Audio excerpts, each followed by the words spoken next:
Hi guys, hello everyone. So guys, कैसे हैं आप सभी? उम्मीद करता हूं आप सभी बढ़िया होंगे। ठीक है, जैसे कि आप मेरे पीछे बोर्ड के ऊपर भी देख रहे होंगे कि आज हम कंप्यूटर का सिलेबस शुरू करने जा रहे हैं। ठीक है, हालांकि हमारी जो टीम ने ऑलरेडी सिलेबस अलग अलग टॉपिक पे शुरू कर दिया हुआ है। ठीक है, आज मैं आपको कंप्यूटर का सिलेबस शुरू करने जा रहा हूं। ठीक है, सो गाइस, हमारा जो कंप्यूटर का सिलेबस रहने वाला है वो A to Z इतना कवर अप करवाएंगे। ठीक है, बेसिक से लेके एडवांस लेवल तक हर एक चीज करवाई जाएगी, ताकि आप कोई भी एग्जाम, चाहे वो स्टेट लेवल का चाहे वो सेंटर लेवल का, किसी भी एग्जाम को सिर्फ यही सिलेबस पढ़ के आप किसी भी एग्जाम को क्रैक कर सकें। ठीक है, सो गाइस, जैसे कि आप सभी को पता है कि JKSSB आए दिन नए नए पोस्टें निकाल रही है। हर एक अलग अलग डिपार्टमेंट में अलग अलग फील्ड में आपकी पोस्टें निकाल रही है। ठीक है, बट अगर आप उसका सिलेबस भी देखो ना, तो कहीं ना कहीं हर एक पोस्ट में कंप्यूटर का अलग से सिलेबस दिया जा रहा है। फॉर एग्जाम्पल, जैसे आप सभी को पता है कि जो हमारा इंडिया है आजकल वैसे भी डिजिटल हो रहा है, तो उसी के साथ साथ उसकी डिजिटल नॉलेज चेक करने के लिए, ठीक है, हर एक काम जो है वो कंप्यूटर के ऊपर है। तो जितनी भी JKSSB पोस्टें निकाल रहा है वो सारी की सारी क्या हो रही हैं, आपकी कहीं ना कहीं कंप्यूटर से रिलेट करती हैं। तो वो कंप्यूटर का सिलेबस भी ऐड ऑन करता है। चाहे आप अकाउंट असिस्टेंट की बात करें, 30 मार्क्स का अलग से कंप्यूटर सेक्शन पूछा हुआ था। ठीक है, साथ ही साथ या तो 30 नंबर का, या तो 20 का, या तो 15 का सिलेबस आ ही रहा है हर अलग अलग पोस्टों में। ठीक है, जो भी आपकी ऑफिसर रैंक की या कुछ भी छोटी मोटी कोई भी एग्जाम्पल कोई भी पोस्ट है ना, उसमें कहीं ना कहीं कंप्यूटर का सिलेबस ऐड ऑन हो रहा है। ठीक है, तो बट हमारा जो मेन मोटिव, जो मेन ऑब्जेक्टिव रहने वाला है सिलेबस कंप्यूटर का, हम क्या करेंगे कि आपको एक ही बार में ऐसे नोट्स तैयार करवा देंगे। ठीक है, जिसमें बेसिक से लेके कंप्यूटर के C से लेके हर एक चीज आपको यहां पे कंप्लीट करवा दी जाएगी। ठीक है, ताकि आपको एक बार पढ़ने के बाद आपको दूसरी बार जब दूसरा पेपर क्वालिफाई करना हो तो आपको दोबारा पढ़ना ना पड़े। एक ही बार आप डिटेल में सब कुछ पढ़ लेंगे, ताकि आपको कहीं से भी क्वेश्चन पूछ लिया जाए, चाहे पेपर स्टेट का हो चाहे हो सेंटर का, कोई भी कहीं से भी पेपर आ जाए, आपका कोई भी नंबर ना छूटे। ठीक है, तो सबसे पहले तो हमारा ये कंप्यूटर सिलेबस है भाई, ये किस किस पेपर्स को करेगा। जैसे कि आप अकाउंट असिस्टेंट फाइनेंस का जो भी आ रहा है, ठीक है, फाइनेंस का अकाउंट असिस्टेंट जो आ रहा है,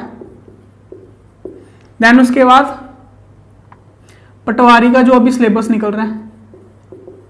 ठीक है, पटवारी की जो भी पोस्टें डिक्लेयर हुई हैं उसके लिए भी ये मोर देन सफिशिएंट रहेगा। ठीक है, उसके बाद आपके जूनियर असिस्टेंट के जो पेपर आ रहे हैं उसमें भी आई थिंक 15 या 20 नंबर का कंप्यूटर सेक्शन अलग से ऐड ऑन है। ठीक है, या फिर JKSSB के सारे एग्जाम जिसमें कंप्यूटर पूछा हुआ है, सभी के सभी उन एग्जाम के लिए मोर देन सफिशिएंट है। ठीक है, या फिर सेंटर लेवल की अगर आप बात देखो तो चाहे आप बैंकिंग के लिए ले लो, ठीक है, SSC के लिए, चाहे कि बेशक वो GS में SSC 25 नंबर देता है, लेकिन फिर भी वो 25 नंबर में 3-4 नंबर कंप्यूटर सेक्शन के आते ही आते हैं, क्योंकि आपको पता है डिजिटल आजकल के जो लाइफ है वो होगी हुई है। तो कंप्यूटर के क्वेश्चन बड़ी बात नहीं है कि वो कंप्यूटर के क्वेश्चन 3-4 डाल ले 25 के बीच में। ठीक है, तो JKP इसमें भी क्वेश्चन कंप्यूटर के अड़ जाते हैं GS स्पेशल में। जैसे कि आपको पता होगा 40 या 60 नंबर की अगर आपकी GK है तो उसमें से 7-8 क्वेश्चन कंप्यूटर के देखने को मिल सकते हैं। ठीक है, तो इन सभी एग्जाम को ये करेगा, क्रैक करेगा। ठीक है, इन सभी एग्जाम के लिए आपका मोर देन सफिशिएंट रहने वाला है। या फिर और भी कोई यहाँ पे अगर आप मैंने मेंशन किया हो जिसमें सिलेबस कंप्यूटर का सिलेबस इंक्लूड होगा, उसके लिए मोर देन सफिशिएंट रहने वाला है। क्योंकि मैंने आपको पहले ही बता दिया कि जो आपका सिलेबस है ना, वो क्या होगा कि आपको यहाँ पे बेसिक से लेके एडवांस लेवल तक हर एक चीज पढ़ा दी जाएगी, जिससे आपको कोई भी एग्जाम देना हो सिर्फ यहाँ से अपने नोट्स को एक बार तैयार करो, जब भी आपने एग्जाम देना है उसी नोट्स को रिवाइज करो और वहीं से पेपर 2 आपका आसानी से क्लियर हो जाएगा। ठीक है, इसी तरह से तो आज की क्लास में हम सिर्फ सिलेबस डिस्कस करेंगे कि हमने इस टॉपिक में कंप्यूटर के सिलेबस में करना क्या क्या है। ठीक है, मैं सिर्फ एक एग्जाम को लेके नहीं जाऊंगा, हर एक एग्जाम को लेके हर एक चीज। ठीक है, चाहे कोई भी एग्जाम हो, सारे के सारे क्वेश्चन, सारे के सारे टॉपिक इसी में से निकल जाएंगे। ठीक है, फॉर एग्जाम्पल सबसे पहले हम सिलेबस में जो कंप्यूटर के सिलेबस में करेंगे वो हम करेंगे कंप्यूटर आर्किटेक्चर।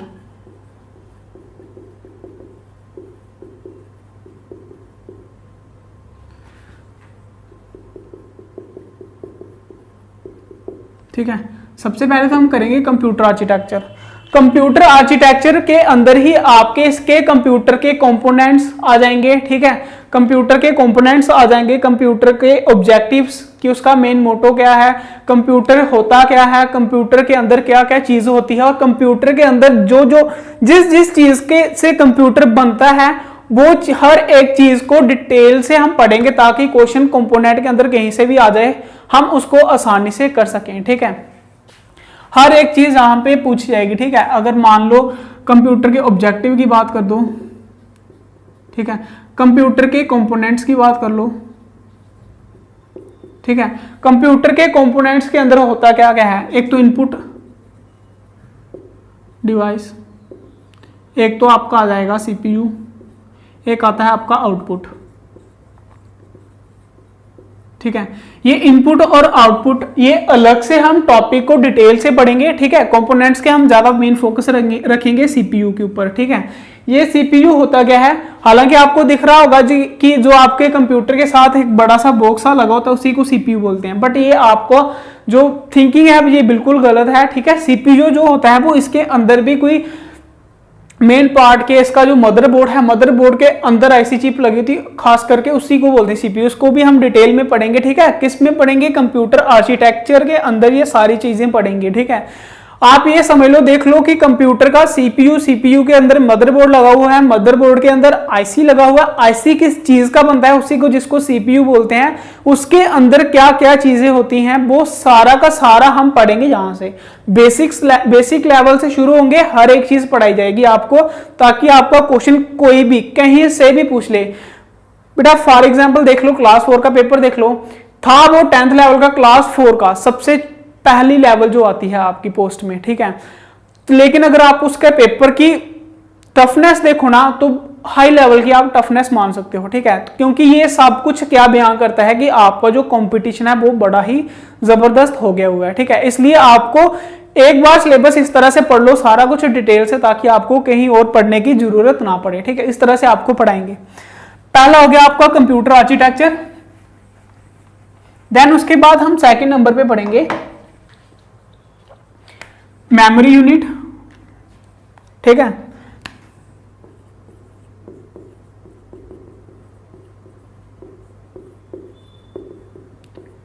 Memory unit. ठीक है, हर एक जितने भी आप एग्जाम देख लो कहीं ना कहीं मेमोरी यूनिट पूछता ही पूछता है कि बताओ कितने एमबी में कितनी केबीज होती हैं। ठीक है, एमबी केबी जो भी आजकल आप अपनी डिवाइस मोबाइल फोन में यूज करते हो ना स्टोरेज के लिए, उस मेमोरी के यूनिट्स कहां से शुरू होते हैं और कहां तक जाते हैं, ए टू जेड हम अलग से लेक्चर पढ़ेंगे इसका मेमोरी यूनिट का, और अच्छे से इसको समझेंगे। ठीक है, आप देख लो कि हम कितना लेवल डीप तक जाएंगे कि मेमोरी यूनिट के लिए हम अलग से टॉपिक अलग से लेक्चर बनेंगे। ठीक है, देन उसके बाद आपका तीसरे नंबर पे आ जाएगा आपका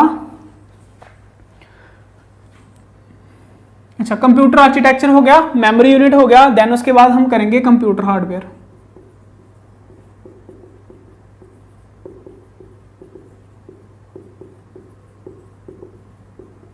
ठीक है, कंप्यूटर हार्डवेयर।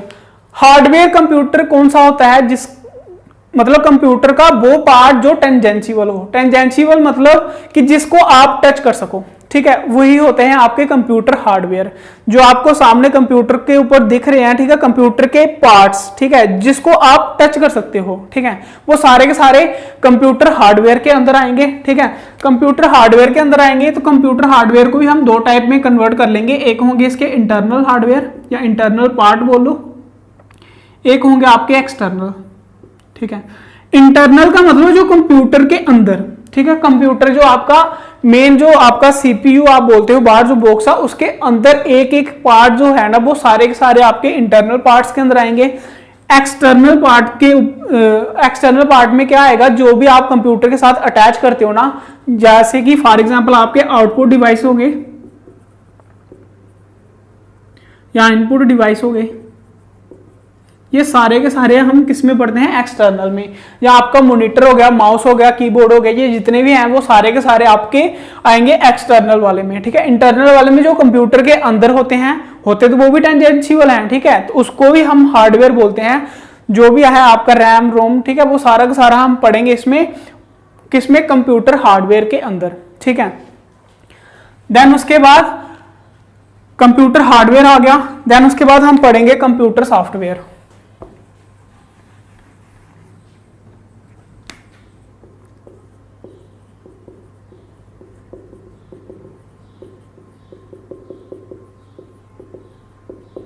कंप्यूटर सॉफ्टवेयर, बेटा सॉफ्टवेयर से आजकल तो हर एक दुनिया वाकिफ है कि सॉफ्टवेयर क्या होते हैं। आप भी देख लो, मोबाइल में आप जो भी ऐप डाउनलोड करते हो उसी को सॉफ्टवेयर बोलते हैं, ठीक है। चाहे आपके कंप्यूटर के अंदर विंडो होगी, चाहे कुछ भी हो, ठीक है। जो भी जितने भी ऐप्स हैं ना जिसके माध्यम से कंप्यूटर वर्क करता है, ठीक है, वो सारे के सारे कंप्यूटर सॉफ्टवेयर में आते हैं। आपका एंटीवायरस हो गया, ठीक है, जहां जितने भी आपके ऐप्स हैं जिसके ऊपर कंप्यूटर वर्क करता है, ठीक है, जिसमें कंप्यूटर वर्क करता है उसको बोलते हैं कंप्यूटर सॉफ्टवेयर। इसमें ही हम हर एक चीज पढ़ेंगे, ठीक है। हर एक चीज डिटेल से बेसिक से एडवांस लेवल तक जाएगी। देन उसके बाद आपका कंप्यूटर हार्डवेयर, कंप्यूटर सॉफ्टवेयर में हम आउटपुट और इनपुट डिवाइस को भी अच्छे से अलग से टॉपिक करके पढ़ लेंगे। वो किस में आएगा, कंप्यूटर हार्डवेयर में क्या क्या, इनपुट डिवाइस और आउटपुट डिवाइस, इसको भी हम पढ़ेंगे अच्छे से किसमें, कंप्यूटर हार्डवेयर के अंदर, ठीक है। ये सब कुछ हो गया। देन उसके बाद हम पढ़ लेंगे शॉर्टकट कीज,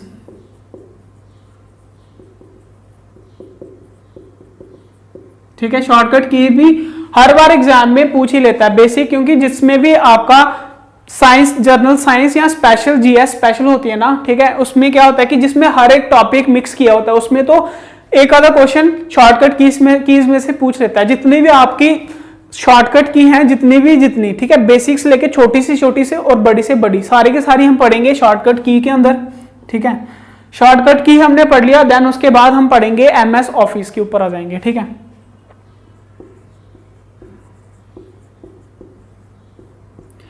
एमएस ऑफिस के अंदर हम क्या क्या पढ़ेंगे, एमएस ऑफिस के अंदर ही आपका आ जाएगा एमएस वर्ड आ जाएगा,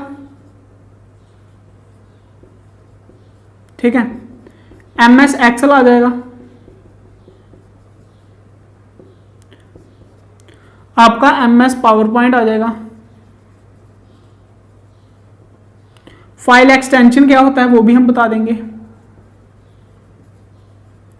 ठीक है। फाइल एक्सटेंशन क्या होता है कि जिससे आपको सिर्फ, अगर आपको किसी को निशान भी नहीं है ना, सिर्फ आप फाइल को देख के पता कर ले कि वो फाइल वर्ड की है, एक्सेल की है, पावर पॉइंट की है, ठीक है, उसी को बोलते हैं फाइल एक्सटेंशन। फॉर एग्जांपल आपने कोई एमएस ऑफिस में कोई फाइल बना दी है, ठीक है, आपको पता नहीं है वर्ड की है, एक्सेल की है या पावर पॉइंट की है। आप क्या करोगे, फाइल को देखोगे, मान लो आपने फाइल का नाम कर दिया एबीसी करके सेव कर दिया, ठीक है।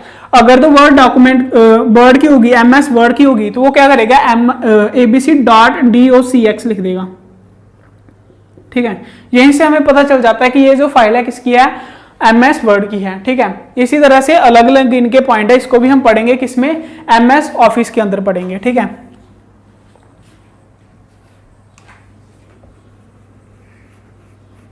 ये सारा का सारा हम पढ़ेंगे किसमें, एमएस ऑफिस में। देन उसके बाद आपका आ जाएगा इंटरनेट,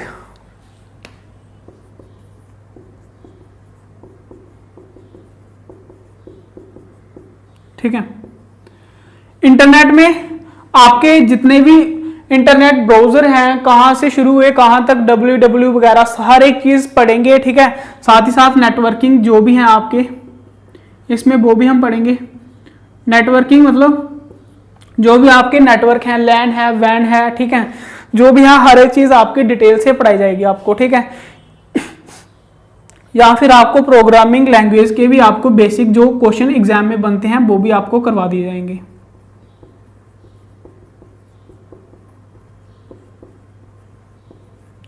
इसके साथ साथ जो भी आपका यहाँ पे हमने मेंशन किया नहीं किया है वो भी इन सभी के टॉपिक के अंदर अंदर हर एक चीज आपकी इंक्लूड हो जाएगी, ठीक है। कहने का मतलब मेन आपको टॉपिक बता दिए जिसके बारे में हम चर्चा करेंगे, ठीक है। साथ ही साथ आपको सिर्फ एक बार पढ़ना है, पढ़ने के बाद आपको अच्छे से जो जो हम पढ़ाएंगे नोट्स तैयार कर लेने हैं। तो जो भी आपको पढ़ाया जाएगा अच्छे से नोट्स बना लो, फिर आपको कभी भी कंप्यूटर को अलग से पढ़ने की जरूरत नहीं पड़ेगी। चाहे कोई भी एग्जाम हो, छोटे से छोटा बड़े से बड़ा जिसमें कंप्यूटर आ रहा है उसमें हम हर एक चीज अच्छे से डिटेल से आपको यहाँ से एक बार पढ़ा दी जाएगी, ताकि कोई भी आप एग्जाम दो सिर्फ इसी को पढ़ लो एक बार तो आप आसानी से उस एग्जाम को क्रैक कर सको। ठीक है, तो ये रहेगा आपका सिलेबस, इसको जल्दी से नोट डाउन कर लो अपनी नोटबुक के ऊपर। ठीक है, मेन पॉइंट के ऊपर जिसके ऊपर हमने मेन फोकस रखना है। फिर हम आज करते हैं इसकी डेफिनेशन। ठीक है, इसकी हम करते हैं आज डेफिनेशन, मतलब कंप्यूटर के बारे में समझते हैं हम। हालांकि आजकल तो सभी को पता है होता क्या है, फिर भी हम अच्छे से इसको पढ़ेंगे कि कंप्यूटर एक्चुअली में इसकी डेफिनेशन क्या है, इसको बोलते क्या है। ठीक है, इसको लिख लो।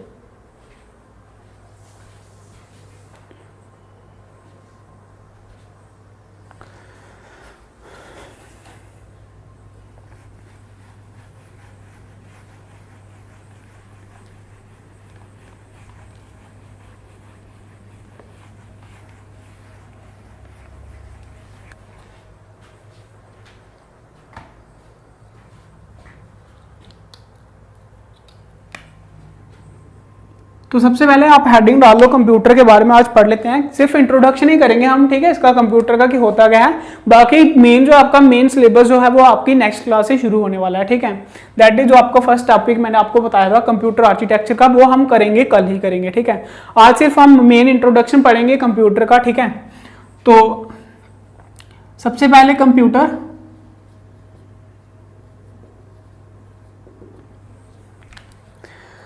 द वर्ड कंप्यूटर, ये जो वर्ड है ना कंप्यूटर, ये एक लैटिन वर्ड है। ठीक है, is derived from Latin word जिसको बोलते हैं कंप्यूट। जिसको क्या बोलते हैं, कंप्यूट। ठीक है, COMPUTE कंप्यूट। ठीक है, जिसका मतलब क्या होता है, which means to calculate.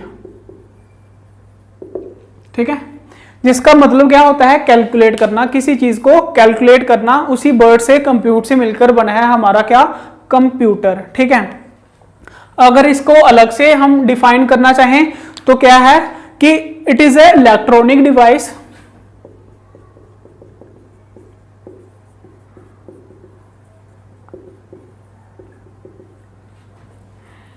it is an electronic device that can perform it is an electronic device that can perform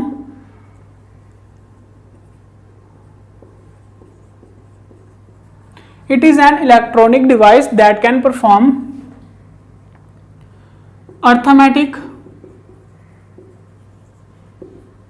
as well as logical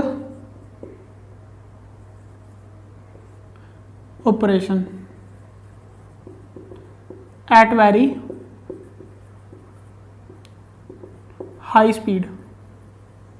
ठीक है, कि कंप्यूटर क्या है, ये एक इलेक्ट्रॉनिक टाइप की इलेक्ट्रॉनिक डिवाइस है। ठीक है, एक तरह की इलेक्ट्रॉनिक डिवाइस है जो कि आपके परफॉर्म करती है कौन से, अर्थमेटिक के साथ साथ लॉजिकल ऑपरेशन को at a very high speed as compare to human. ठीक है, हमारे अगर कंपैरिजन की बात करें तो कंप्यूटर जो है बिल्कुल हाई स्पीड में अर्थमेटिकल और लॉजिकल ऑपरेशन को परफॉर्म करती है। ठीक है, अर्थमेटिकल कौन से ऑपरेशन होते हैं, जो भी आपके प्लस माइनस मल्टीप्लाई, जो भी आपके मैथमेटिक्स में ऑपरेशंस आते हैं। ठीक है, उसको बड़ी ही हाई स्पीड में एज कंपेयर टू ह्यूमन, ठीक है, बड़ी जल्दी से ऑपरेट करती है, उसको कैलकुलेट करती है। फॉर एग्जांपल अगर आप कोई मल्टीप्लाई कर रहे हो ना, 2 6 5 4 3 3 2 मल्टीप्लाई 6 7 4 5, जब आप इसको जल्दी से करोगे ना, ठीक है, अगर आप जितनी भी जल्दी कर लोगे ना, फिर भी आप 1-2 मिनट तो ले ही लोगे। ठीक है, लेकिन अगर आप इसी को कंप्यूटर के अंदर डाल लो, ठीक है, इसी को कंप्यूटर के अंदर डाल के सॉल्व करोगे, जैसे ही आप डालोगे वैसे ही आपका आंसर आ जाएगा। ठीक है, तो दैट इज कंप्यूटर, कि जो आपके काम को जल्दी से आसान कर दे, हर एक काम को आसानी से कर दे at a very high speed. किसको, अर्थमेटिक, साथ ही साथ उसके लॉजिकल ऑपरेशंस को। ठीक है, इसी को बोलते हैं कंप्यूटर। देन अगर इसकी और भी अगर हम इसकी बेसिक सी एग्जांपल लें इसकी कि कंप्यूटर का काम क्या होता है, वो भी देख लो कि ये कंप्यूटर क्या करता है कि आपके रॉ डाटा को एज ए इनपुट एक्सेप्ट करता है। ठीक है, रॉ डाटा जो भी आपका अनसॉल्व डाटा ले मान सकते हो, या आपकी प्रॉब्लम्स को इनपुट के थ्रू लेता है। फॉर एग्जांपल आपके पास रॉ डाटा था, या अपनी देसी लैंग्वेज में इसको क्या बोलोगे, आपकी प्रॉब्लम्स। बस जो भी आप चीज को, जिस चीज को आप सोल्यूशन चाहते हो ना, बस वो आपका क्वेश्चन है। ठीक है, आपको क्या करेगा कि ये इनपुट के थ्रू, किसी इनपुट के थ्रू प्रोसेस करेगा कंप्यूटर के अंदर। ठीक है, जहां भी ये सीपीयू के अंदर होता है। ठीक है, ये भी हम डिटेल से कल के लेक्चर में शुरू करेंगे, सिर्फ आपको बेसिक से एक एग्जांपल बता रहा हूं। ठीक है, प्रोसेस होगा कंप्यूटर के अंदर और आपको एक यूजफुल रिजल्ट मिलेगा। ठीक है, जो भी आप चाहते हो। ठीक है, यूजफुल रिजल्ट मिलेगा एज ए आउटपुट। बस यही काम है इस कंप्यूटर का। ठीक है, मान लो कोई काम आपको मिला। ठीक है, फॉर एग्जांपल आपने क्या किया, इसको पूछा भाई बताओ 2 और 2 कितने होते हैं, ये आपने पूछा, यानी कि आपका क्वेश्चन है, आपकी प्रॉब्लम है। ये क्या करेगा, कंप्यूटर इनपुट के थ्रू अपने अंदर लेगा। ठीक है, इसको सॉल्व करेगा। ठीक है, प्रोसीजर बड़ा लंबा होता है, उसी को हम बेसिक से एडवांस तक पढ़ाएंगे आपको नेक्स्ट क्लासेस में। ठीक है, उसी को पढ़ाएंगे कि किस प्रोसीजर के साथ कौन कौन सा प्रोसीजर होता है जो इस चीज को आगे अंदर वर्किंग करता है। ठीक है, देन उसके बाद क्या होगा, प्रोसेस करने के बाद इनपुट के थ्रू प्रोसेस होगा, फिर आउटपुट देगा आपको एक यूजफुल रिजल्ट के पास। कि आपने पूछा कि 2 और 2 कितने होते हैं, उसने बोला प्रोसेस करके भाई 4 होते हैं।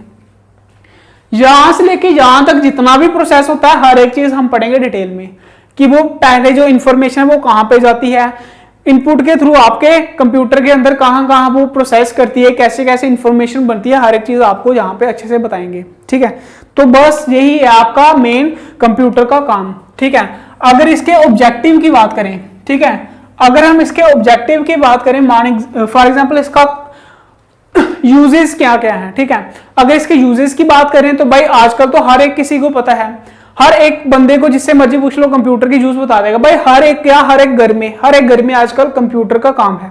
अगर आप फोन चला रहे हो ना, तो वो भी तो एक कंप्यूटर है। ठीक है, हर एक काम में। ठीक है, तो अगर आप मेन कंप्यूटर की बात करें तो ये कहां कहां यूज होता है, आपने देखा होगा बैंक्स में। ठीक है, या फिर किस कहां पे, स्कूल एजुकेशन के लिए। आजकल देख लो लॉकडाउन में क्या हो रहा है कि सारा का सारा काम ऑनलाइन हो रहा है। तो भाई अगर ऑनलाइन हो रहा है तो कहीं ना कहीं कंप्यूटर की जरूरत पड़ेगी। ठीक है, तो सारा काम स्कूल एजुकेशन के लिए। देन उसके बाद इंडस्ट्री में, बड़े बड़ी इंडस्ट्री, जो भी इंडस्ट्रीज है, कंप्यूटर का काम। तो भाई जैसे कि जब से ये जीएसटी वाला काम शुरू हुआ है ना, तो छोटी सी छोटी दुकान में भी कंप्यूटर का काम तो चाहिए। ठीक है, देन उसके बाद कोई भी बड़े इंस्टीट्यूशन में या फिर हर एक में। ठीक है, आप सभी को पता तो है, जो भी आपको अगर यूजेस में कभी क्वेश्चन आएगा ना, तो आप आसानी से खुद की नॉलेज से कर सकते हो। ठीक है, ये सब तो बेसिक चीजें हैं जो आपको बता रहा हूं आज। ठीक है, कहां कहां इसका यूज करते हैं। सो गाइस, ये था हमारा आज का इंट्रोडक्शन। ठीक है, क्या क्या हमने पढ़ना है सिलेबस में। ठीक है, तो कल से हम न्यूज फर्स्ट क्लास से शुरू करेंगे। ठीक है, सबसे पहले हम करेंगे कंप्यूटर आर्किटेक्चर, उसी को डिटेल से हम 3-4 लेक्चर में करेंगे खत्म। ठीक है, साथ ही साथ, ठीक है, ये बात इंपॉर्टेंट याद रखना, साथ ही साथ आपके एमसीक्यू चलते जाएंगे। ठीक है, मेरा एफर्ट रहेगा 50% का, आपका एफर्ट रहना चाहिए 50%, तभी आपकी होगी सिलेक्शन। ठीक है, मेरा 50% क्या कि जो आपको रिक्वायर्ड चाहिए ना कंप्यूटर के सिलेबस में, जो जो आपको पढ़ना है वो हर एक चीज मिलेगी आपको। 50% आपने इसको अच्छे से समझना है। देन उसके बाद इसके करने हैं एमसीक्यू, जितने ज्यादा हो सके आपने इसके एमसीक्यू करने हैं। अगर दोनों का एफर्ट होगा तो आपकी सिलेक्शन 100% होगी। ठीक है, नहीं तो अगर आप बोलोगे कि एक सिर्फ 50% पढ़ने से ले लो, वो नहीं होगा। आपको खुद को भी एफर्ट, खुद की भी सेल्फ स्टडी चाहिए। सेल्फ स्टडी करने के बाद ही आपकी सिलेक्शन होती है। ठीक है, बस आपने ये ध्यान में रखना है कि जो जो मैं आपको करवाया जाऊंगा, साथ साथ मेरे भी एमसीक्यू चलते जाएंगे क्लासेस के साथ साथ। जैसे ही लेक्चर खत्म होगा, साथ ही एमसीक्यू आते जाएंगे आपको। ठीक है, और साथ ही साथ आपको भी आगे पीछे से देख के, आगे पीछे से एमसीक्यू पकड़ के, अगर कोई चीज आपको नहीं पता चल रही है तो आप मेरे से कमेंट सेक्शन में पूछ भी सकते हो। ठीक है, तो ये रहेगा हमारा पढ़ाने का प्रोसीजर। तो कैसी लगी है आपको क्लास, उम्मीद करता हूं आप सभी को अच्छे से समझ भी आया होगा सिलेबस। ठीक है, तो नेक्स्ट क्लास में हम फर्स्ट क्लास से शुरू करेंगे इसका कंप्यूटर का सिलेबस। तब तक के लिए धन्यवाद एंड गॉड ब्लेस यू।